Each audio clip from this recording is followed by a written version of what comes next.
Researchers at Google DeepMind recently conducted an experiment testing intrinsic self-correction. They gave a large language model a reasoning problem, let it generate a perfectly accurate answer, and then prompted the model to review and correct its own work without any external guidance. This diagram shows the counterintuitive result. Reflection actively degrades the output. The model evaluates its correct math and physically changes the $75 total into an incorrect $37 total. The root cause is structural. As an ungrounded judge without external verification, it's effectively guessing. Adding a meta layer to an AI agent does not automatically make that agent wiser. Without external reality checks, an isolated self-correction loop consumes extra API calls, adds processing latency, and leaves the system less accurate than its initial attempt. Simply injecting an evaluator prompt into your pipeline turns complex reasoning into an expensive game of chance. Welcome to Bearded AI Guy. Today, we are breaking down a rigorous source material analysis provided by the human architect. The current industry obsession is building metacognitive agents, systems that sit above a task and are supposed to monitor, evaluate, and intervene in their own processes. But the execution rarely matches the theory. Most engineers wire these meta layers based entirely on intuition, relying on prompt engineering rather than rigorous system boundaries. The human architect's central thesis is that a successful meta layer requires a rigidly defined physical boundary separating it from the base agent it supervises. 3 foundational papers demonstrate how to build this boundary: the Voyager system, the Reflexion paper, and Constitutional AI. By isolating specific components, these models showcase the exact mechanical differences between a helpful intervention and a harmful hallucination loop. To fix our agents, we have to dissect these 3 architectures and identify exactly what a true meta-layer intervention looks like on screen. Think of your base agent as a student driver navigating the environment. The meta-layer is the driving instructor sitting in the passenger seat. The instructor has strict limitations. They do not touch the steering wheel. They monitor the road, evaluate the maneuvers, and have access to a secondary brake pedal. To see how this limitation translates to technical architecture, we look at the wiring diagram from the Reflexion paper. This diagram shows the most critical element of Reflection's design. It draws a literal, impenetrable box around the agent. Notice the strictly defined pathways allowed to cross this boundary. Observation and reward signals move inward to the agent, while action controls move outward. What is explicitly forbidden from crossing that line is the internal mind state of the base agent. The meta layer is blocked from reading the raw, messy chain-of-thought text. If you pump raw, unstructured text streams directly into the evaluator, you guarantee the meta layer will hallucinate critiques based on noise instead of actual performance.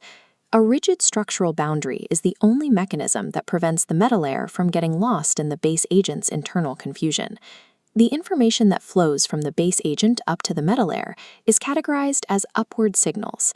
If a meta layer is too sensitive, intervening at every minor deviation or hesitation, it will stall the base agent completely. Therefore, the system architecture dictates that the meta layer must only be triggered by high-signal artifacts. High-signal artifacts are objective states, fatal code execution errors, missing inventory resources, or undeniable task failure outputs. These hard data points provide reliable triggers. You cannot rely on fuzzy sentiment analysis or the vibes of the agent's text generation to initiate an intervention. This diagram shows how constitutional AI handles upward signals. It builds a vertical integration stack centered around a definitive pass-fail verdict. In the response phase, the base agent attempts an output and sends the data downward. During the critique phase, an explicit binary check is performed against a strictly defined set of rules. The system only progresses to the revision phase if the gate registers a hard failure. If it passes, the meta layer stays out of the way. Reflexion operates on a very similar principle. It uses explicit mathematical triggers, like an excessively long, ineffective sequence of actions, to initiate a reflection cycle. A competent meta layer remains entirely dormant until mathematically or logically forced to wake up by a definitive failure signal. Once awakened, the meta layer acts through downward controls, a highly restricted set of actions it is allowed to execute to alter the base agent's behavior. This layout details the architecture for NVIDIA's Voyager, which serves as the blueprint for helpful, bounded meta layer intervention. Voyager's primary downward control mechanism begins with its self-verification module outputting a strict Boolean. Success is either true or false. When a failure state triggers, the meta layer injects a highly constrained single-sentence critique into the prompt. It provides a simple, actionable correction, like find an amethyst shard. It avoids micromanaging the next execution steps. It simply points at the missed target and forces a retry. This flowchart shows Voyager's most important downward control feature.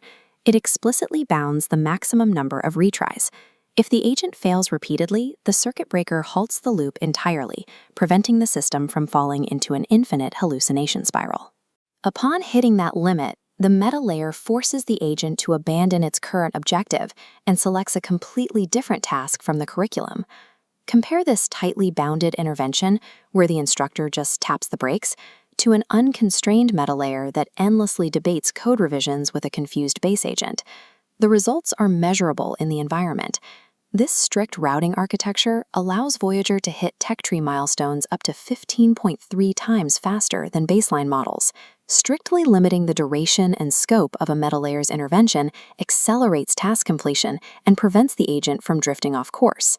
So, what is the single thread separating these highly successful architectures from the failed intrinsic self-correction models we looked at earlier? The core answer here is external grounding. External grounding means relying on deterministic, real-world feedback, code execution errors, explicit environment state changes, and rigid boundaries. The meta layer is not inherently smarter than the base agent it supervises. They are often the exact same underlying model. The meta layer's power is derived entirely from its restricted access and its tether to deterministic reality checks.